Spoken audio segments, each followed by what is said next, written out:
21મી સદીમાં પણ ઘણા પ્રાચીન સ્થળોમાં પ્રાચીન પરંપરા ચાલી આવી રહી છે, જે પરંપરા ખૂબ અજીબ છે। તેમાંનો એક છે ત્યોહાર।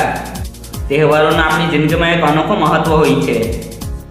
આપણી દુનિયાના અમુક તહેવારો ધાર્મિક માન્યતાઓને આધારે છે, તો અમુક કોઈના જન્મદિવસ અથવા કોઈની યાદમાં મનાવવામાં આવે છે।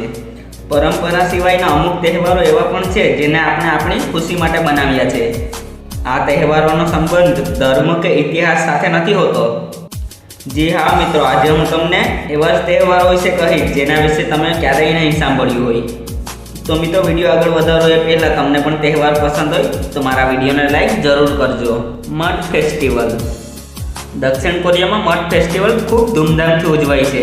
આમાં એકબીજાને કિચડમાં ડૂબાડી ખૂબ આનંદ માણે છે લોકો। 2 અઠવાડિયા સુધી આની ઉજવણી થાય છે, જે ત્યાંની રાજધાનીમાં મનાવાય છે। આમાં દર વર્ષે 20 થી 30 લાખ માણસો પાર્ટિસિપેટ કરે છે। સામાન્ય રીતે એક કિચડનું પુલ બનાવવામાં આવે છે, જેમાં લોકો અલગ અલગ રમત રમી શકે છે। આ ફેસ્ટિવલ ત્યાંના દરિયા કિનારે પણ ઉજવાય છે। આ રમતમાં જે કિચડનો ઉપયોગ થાય છે તે મિનરલથી ભરપૂર હોય છે, જે આપણી સ્કિન માટે ખૂબ ફાયદાદાયક હોય છે। Baby jumping festival. ઉત્તરી સ્પેનના બર્ગોસામાં બાળકોના સારા ભવિષ્ય માટે આ ઉત્સવ રચાય છે।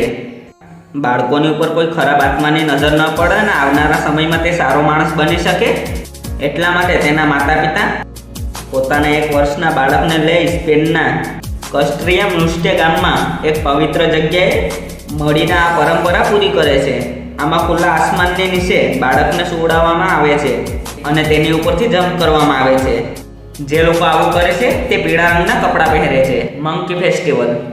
થાઈલેન્ડના લોન બનીમાં દર વર્ષે ધૂમધામથી મંકી ફેસ્ટિવલ ઉજવાય છે। લોકોનું માનવું છે કે વાંદરા સારી કિસ્મત લઈને આવે છે। આ તહેવારમાં લોકો વાંદરા જેવા કપડાં પહેરી નૃત્ય કરે છે। આ ઉત્સવમાં લોકો વાંદરાને ખુશ કરવા માટે 25,000 કિલો ફળ ખવડાવે છે। ટુનારમા ફેસ્ટિવલ।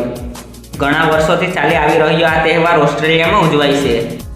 આ તહેવાર ઓસ્ટ્રેલિયાના લોકો 26 જાન્યુઆરીના રોજ ઉજવે છે। એવું કહેવામાં આવે છે કે 1981માં આ રમતને મનોરંજન માટે તહેવાર બનાવવાનું નક્કી કર્યું હતું। આ તહેવારમાં લોકો માછલીને બાંધીને દૂર સુધી ફેંકે છે અને જેની માછલી વધારે દૂર જાય છે તે વિજેતા બને છે। તો મિત્રો, તમને આમાંથી કયો તહેવાર સૌથી વિચિત્ર લાગ્યો મને કમેન્ટ કરીને જરૂર કહો। અને મિત્રો, વિડીયો પસંદ આવ્યો હોય તો વિડીયોને લાઈક કરી તમારા મિત્રો સાથે શેર કરો અને આવા જ વિડીયો જોવા માટે મારી ચેનલને સબસ્ક્રાઈબ કરો। તમારો બહુમૂલ્ય સમય આપવા બદલ ખૂબ ખૂબ આભાર।